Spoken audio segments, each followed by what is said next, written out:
All right, and this is the last of the lectures related to the World War II PowerPoint for History 173. So now we're on to the final section of the war.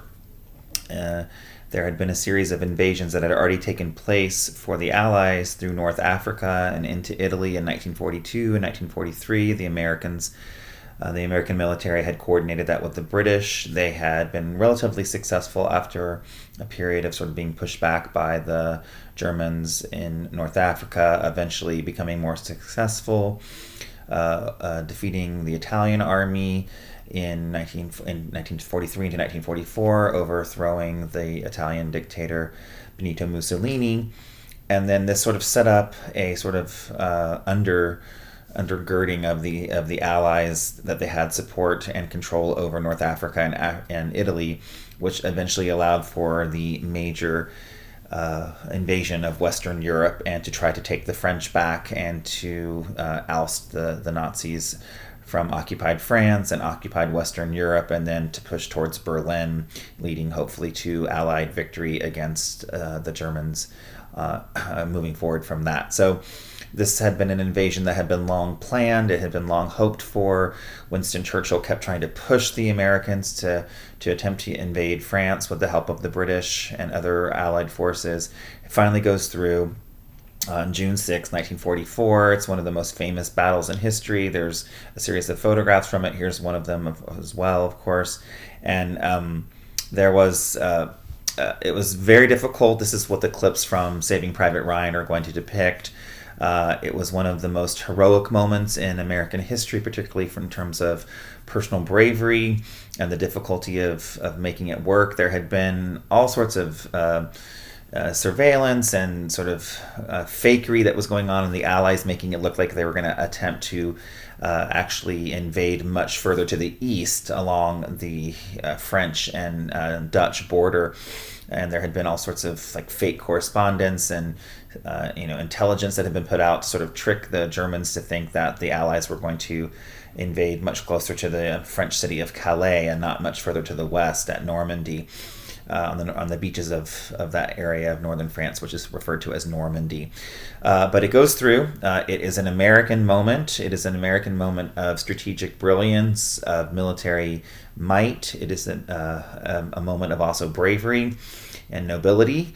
Also, the British and the Canadians were there as well, and I just think that's really important to point out, because I sometimes think the United States likes to focus on D-Day, on this Operation Overlord invasion in June of 1944 as an American-only thing, and it wasn't. It was also an Allied effort, and even though the Americans took several beaches that day, including the famous Omaha Beach, they also were aided by British and Canadian troops who also exhibited bravery that day and also died on that day. So it's a big moment for the Allies. They eventually make a stronghold in northern France and begin to move towards the southeast and towards Paris, the city of Paris. They eventually liberate Paris a little bit over 2 months later, being treated as heroes, the heroes that they were as they came into Paris and along the Champs-Élysées and the major boulevards of Paris, and eventually pushing out the Germans who had been there for over 4 years. Remember, it's June 1940 that the Germans had taken control of Paris and had control over almost all parts of France. And so this is a very, very long-awaited salvation by the other Allied troops and for the French to have their capital back, and a very big moment on all sorts of levels in the summer of 1944.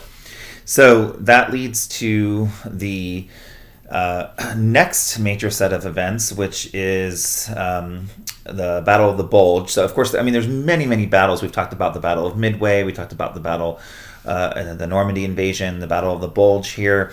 It's the last major offensive of the Nazis. They sort of threw their last major segments together, attempting to make it work, and it is effective for a period of time in December and into early January 1945, but eventually the Allies and the Americans and the British and some newly created French soldiers who would sort of be reconstituted after the invasion of France, helped push back the Germans.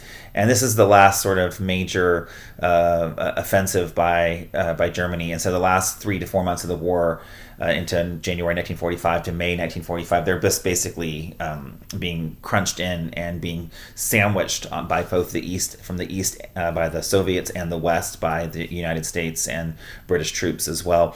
And so that leads eventually to the surrendering of Hitler, the surrender of Germany as a nation state in the last days of April into early May. The American troops and the Soviet Red Army, the Soviet troops, military, had met outside of Berlin at this river called the Elbe River. It's there on the second bullet point there. And it was there decided that because the Soviets had been fighting for so long on the Eastern Front by themselves, and because Berlin is so much closer to Eastern Europe than the western part of Europe, that the Soviets would have the honor of invading Germany, because Germany had invaded them earlier in the war, and they had done really serious war crimes and horrific things to Eastern European populations and the Soviet population in western parts of Russia. And so the Soviet army invades Berlin, they take it, and this is this moment of victory for the Allies. Hitler and some of his associates commit suicide in the bunker underneath the Reichstag, underneath the German parliamentary building in Berlin. And this is the end of the European component to the war. It happens on May 8th, 1945. It's known as VE Day, Victory in Europe Day. And that's the end of that part of the European theater. But it's not, of course, the end of World War II proper, because, of course, there's another whole legacy of World War II, and that is this legacy of the Holocaust, of what becomes eventually known as the final solution, which was the targeting of specific European Jews, including starting with German Jews and then moving out into other Jewish people from other nation states, and then including all sorts of other ethnic and political and sexual minorities, religious minorities, the creation of these very serious labor camps that eventually become concentration camps at Auschwitz and Treblinka, and many, many more. Most of them were in Eastern Europe. Many of them were in Poland, what was then Poland. But it is just, I know this is something that students get quite a bit in K-12, and it should be that way. There should be quite a bit of emphasis on this genocide of the Holocaust.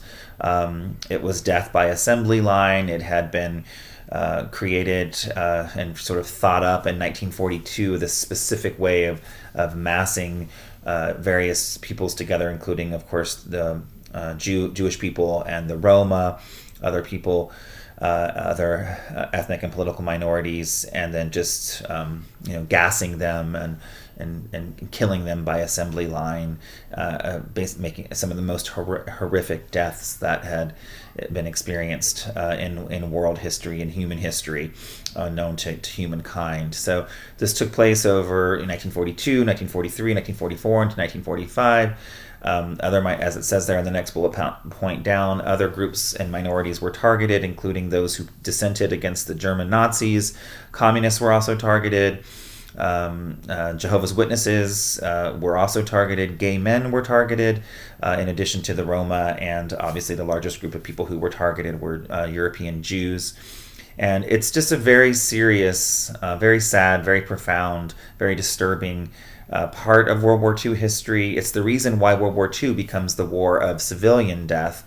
There were many amounts of soldiers killed, but not as many as in World War I, and much higher levels of civilians killed in World War II. So World War II becomes sort of the war of civilian death in the ways that World War I was the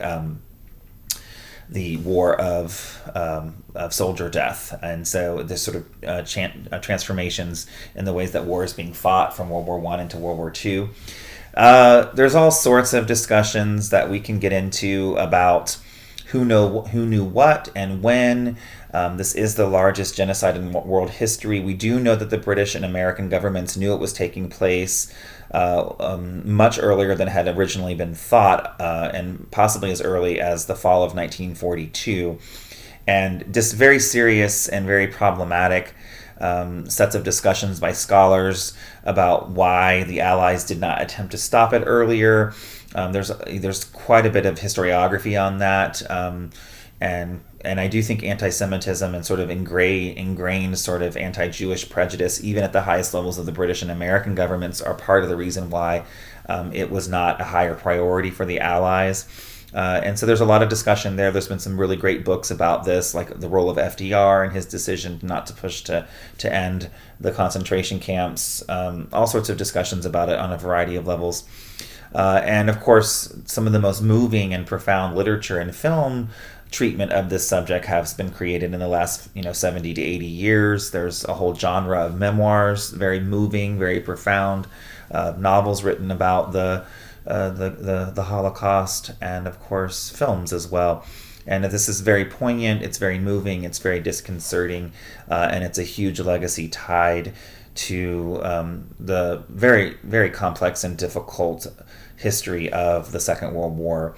It's sometimes referred to as the Good War from the Allied point of view, but of course there wasn't much good about it from the people who suffered and from the civilian casualties and those who suffered such a troubling genocide on an unprecedented level, with somewhere between 12 and 15 million people who were killed as a part of the Holocaustal project by the Nazis. It's just, the numbers are mind-boggling, and it's just very, very difficult to countenance on a larger level. So we have the end of the war in Europe, we have the Holocaust, and of course, we could spend months on talking about the Holocaust, both just from a U.S. perspective, from a European perspective, from a world perspective. And of course, if you'd like to learn more about that, of course, there's lots of resources for you to engage with. So just trying to move through it quickly here in the survey, but not to diminish its importance or its seriousness on a macro level. Okay, so moving on to the ninth slide of this incredibly long lecture. The end of the war in the Pacific. There was a meeting that took place between the three leaders of the Allies: Churchill, the British Prime Minister; Stalin, the Soviet Premier; and Roosevelt, the American President. Their last major meeting takes place just a few weeks, really, before Roosevelt's death at Warm Springs, Georgia, when he was at his house down in Georgia, just a couple of months after this, I shouldn't say weeks, a couple of months after the meeting that took place between the big three, between Churchill, Stalin, and Roosevelt at Yalta, at the meeting at Yalta. And there it was decided, sort of what was going to be the post-war strategy. It was clear that the Allies were most likely going to win, and certainly win against the Germans, and what would go forward from there. But Roosevelt dies. He's just started just a few months into his fourth term, and the new president was a relatively underknown, not very well known political newcomer whose name was Harry Truman. He was known in Missouri, his home state, but not very well known, not incredibly experienced. He'd only been vice president. He had not been vice president in the earlier terms. He'd only been vice president for a couple of months, and not expected to do much, sort of like, sort of just like fill in the place as the vice president for Roosevelt. But then, of course, he becomes thrust into the role as the leader of this major nation state, this major power coming out of World War II, and has to make these really serious issues and discussions and decisions related to being president, and most especially about how to end the Second World War. And I think scholars, there's a whole sort of historiography amongst of presidential biographies and presidential studies by scholars, adding to the historiography around political history. And I think he's pretty underrated by the general public. I don't think if you went on the street and asked people, like, what's one of the best, top 10 presidents, I don't think very many people would say Harry Truman. But he is very much valued by historians, and many think of him as one of the most important presidents, certainly in the 20th century, but perhaps of all time. And there's almost been a continuing movement to really valuing his role and his importance in terms of leadership and political leadership, coming out of more of the studies and more of the historiography as presidential scholars continue to investigate his really important and profound role shaping U.S. history and U.S. foreign policy and the end of World War II and the period right after he becomes president. The big decision, of course, is the atomic bomb, to use it, to not use it. There were all sorts of studies and demographic predictions about how many American soldiers were going to be killed if they had to do a traditional invasion of Japan. Japan was not giving up even after the Nazis and the Italians had stopped fighting the other parts of the Axis powers. And so eventually, after consultation, as I said before, the Manhattan Project had tested those bombs in the middle of July of 1945, and just a few weeks later, it was decided now is the time to use them. There were all sorts of discussions about where. They decided to not bomb. There had already been firebombing of many Axis powers cities, including Berlin and Rotterdam and other places in Europe, and certainly in Tokyo and Kyoto in Japan. But they decided to use two other places, two other major cities to actually target, to get at the heart of the morale of the Japanese will to continue to fight. And so there's a dropping of the bomb on Hiroshima. Then a few days later, in the second week of August 1945, on Nagasaki, the dropping of the atomic bombs were devastating. Tens of thousands of people killed, hundreds of thousands of casualties in the two cities. And eventually, very quickly after the second bomb, and nobody had ever seen the destruction on this scale, they didn't even know how to make sense of it. It was so mind-boggling, the ways that the bombs created destruction.